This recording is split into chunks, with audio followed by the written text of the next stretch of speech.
here, going in with another basics, but this one will be a lot shorter because this will be for combat basics of the island as requested by somebody that wanted the information in my Discord channel. But before all that, got to get into the normal shenanigans that I have to say. We are sponsored by an app called Aptoids, which the information will be up on the screen right now. If you download the game via my link, which will work for Androids, or if you're on Bluestacks for iTunes, you can log into your own same game and get in-game purchases from 5 to 40% off of what you would normally pay.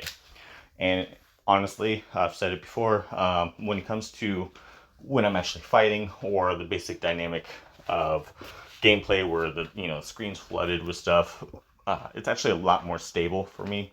So I usually end up playing via Aptoids a lot more than I do from the Google Play version. But again, in that Discord, that discount is huge. Now with this, there will be a link in the description below, not only with this, but a link to our Discord. And for the first 3 months of any monetary gain that I get from not only this sponsor, or if we get big enough to that YouTube starts paying out, for the first 3 months I'll be giving 100% away to whoever is subscribed to the YouTube and in the Discord channel. After that, 25% will be given away on a monthly basis to whoever is subscribed and in the Discord channel. So invite your friends, subscribe, come join us. It's a Discord with a lot of knowledgeable people. We just don't allow any bullying or being mean or anything like that. There's a community tool. But anyway, with that being said, we'll get right into combat basics of the island. So if you had watched the last video, I was talking about like the season ants and such, and how when you are hitting even buildings, which is PvE, when you're hitting even buildings, you're actually hitting troops, which does damage your actual troops. Even when you're hitting insects, it'll hurt your actual troops. And the only time it doesn't is when you are hitting soldier ant colonies. So when you need to heal, it's also right here. But right here, you have what's called season revival fungi.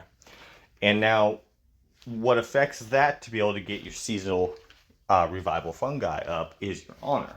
So your honor is one thing that helps to be able to get that up, which you get that up by getting more seasoned ants, increasing more buildings, enhancements, etc., etc.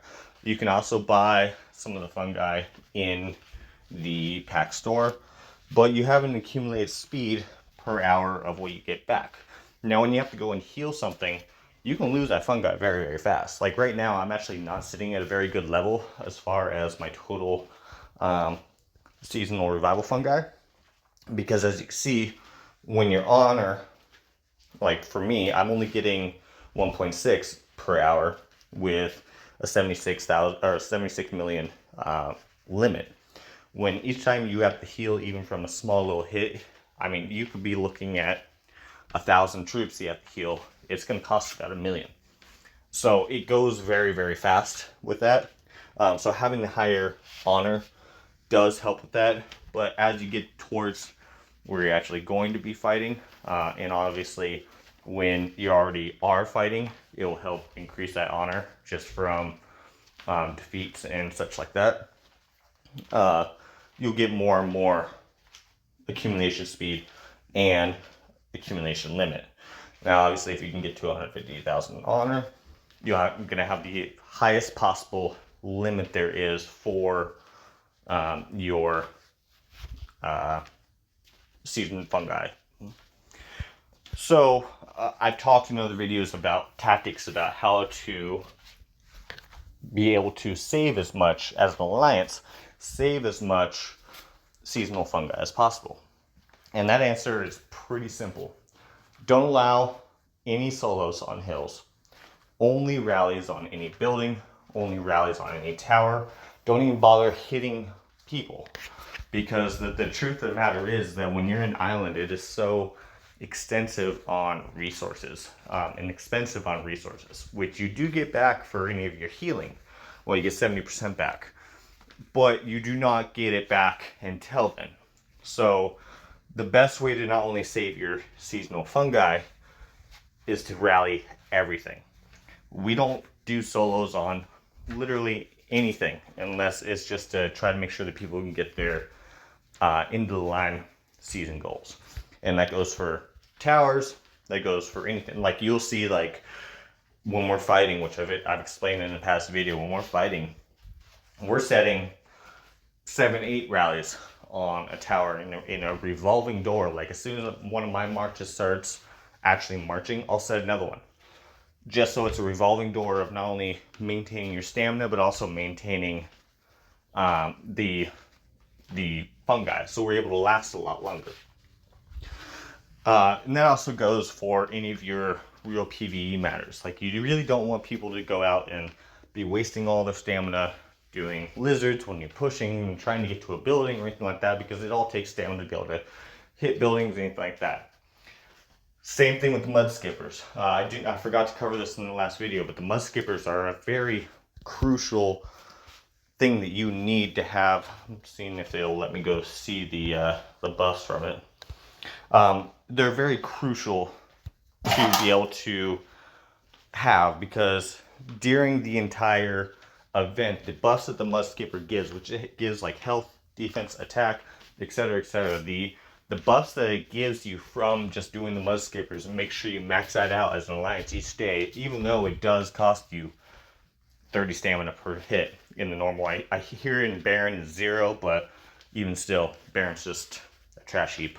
But the stamina use and how you maintain your stamina is so crucial throughout the entire island. It's honestly a make or break of whether you win or lose.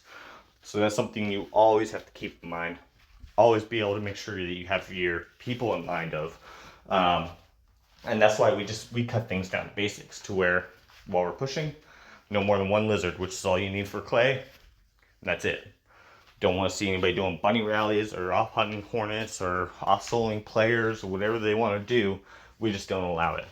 Just to make it as simple as possible to try to manage and sustain as much stamina as we possibly can.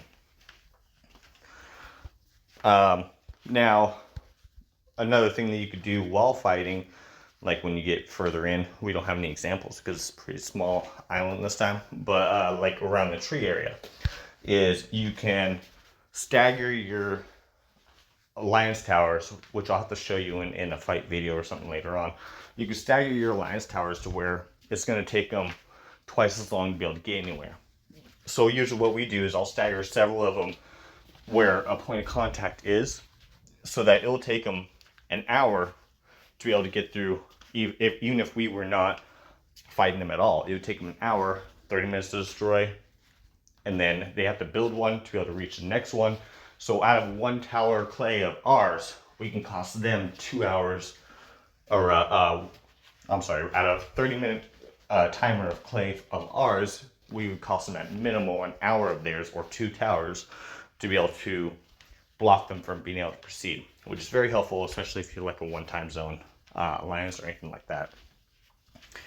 But I think that pretty much covers it for this video. I hope it helped somebody. If it did, like, subscribe, share it around, join our Discord, and we'll see you in the next one. Egg out.